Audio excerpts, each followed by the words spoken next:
Well, here we are, and it's Easter Day, 12th of April 2020, and I'm here to talk about Iraq this time.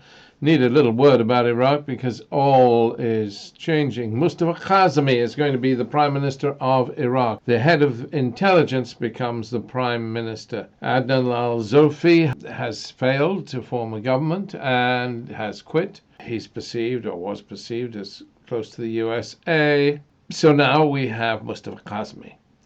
Mustafa al-Kazemi is backed by the Kurds. The Kurdish KDP, the Kurdish Democratic Party, decided to back Mustafa al-Kazemi. And that made all the difference. The president of Iraq, who's also Kurdish, of course, has wanted him from the beginning. But Mustafa al-Kazemi has been reluctant to accept the position because he felt he didn't have the backing of the militia groups. Of course, Adnan al-Zurfi was the guy that the president was pushing. He was doing his best to form a government. He was on Iraq television saying if he was prime minister, he would find and prosecute those who killed the demonstrators. But that wasn't good enough. Indeed, probably that meant that many of the Shiite political parties would not back him. Adnan al-Zurfi, that is. So he pulled out. Kazemi gets the support of Sadr. Adnan al-Zurfi before had the support of Sadr. Muqtada Sadr has the largest single group in Iraq's parliament. But the difference with Kazemi is that even Halbusi, the Speaker of Parliament, who's Sunni, of course, is supporting him. The Kurds are supporting him.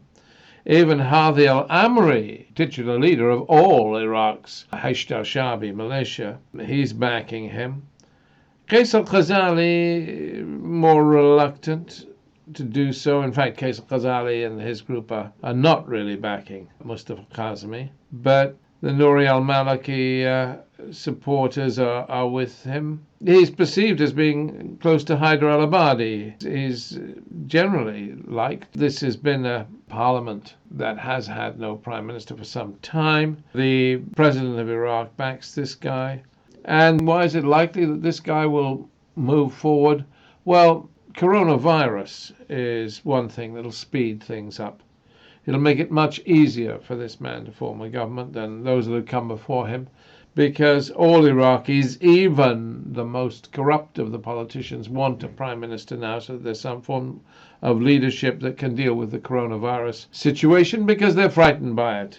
A coronavirus is in Iraq. It hasn't got up as far as Tikrit. I speak a lot to the Tikritis up there. But it's in much of Iraq. It's there. And it's a real threat.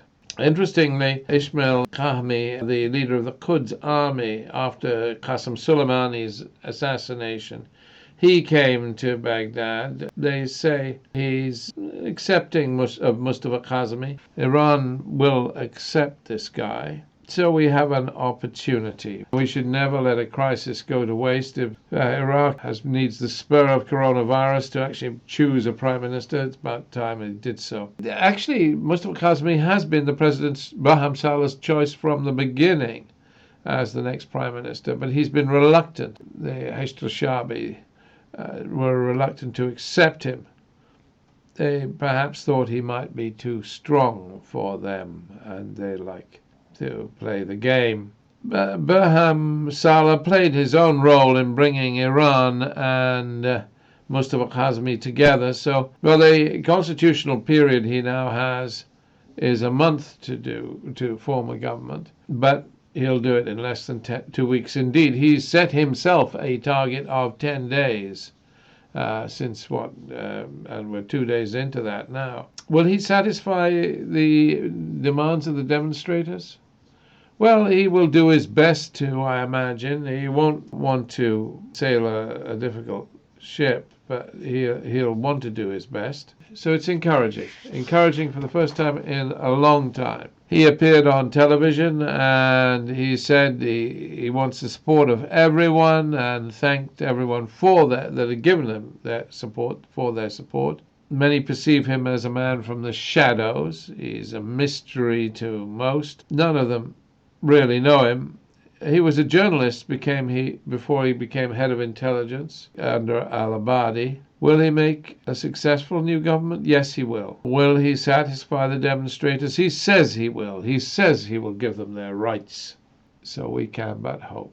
So briefly and in conclusion, Mustafa Kazemi is close to the UK, US and Iran in his way.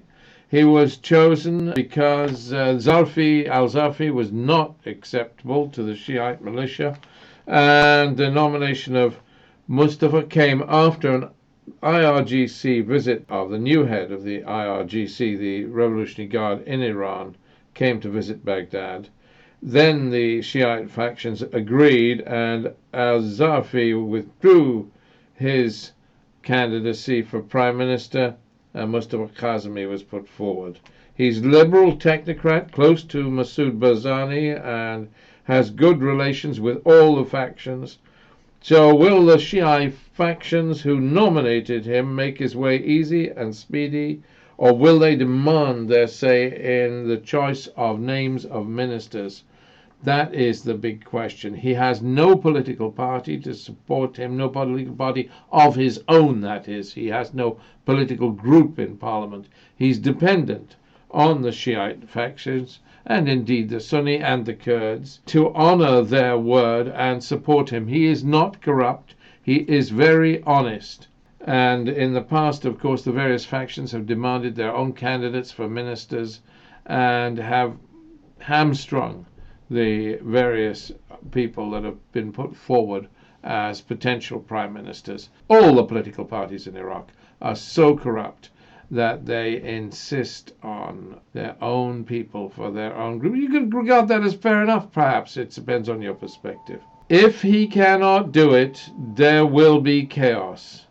He is the last and best option, and there is no other choice but Mustafa Kazemi. If he does not do it, Iraq is doomed. It is a big moment in Iraq's history. Okay. God bless you. God bless Iraq. Thank you.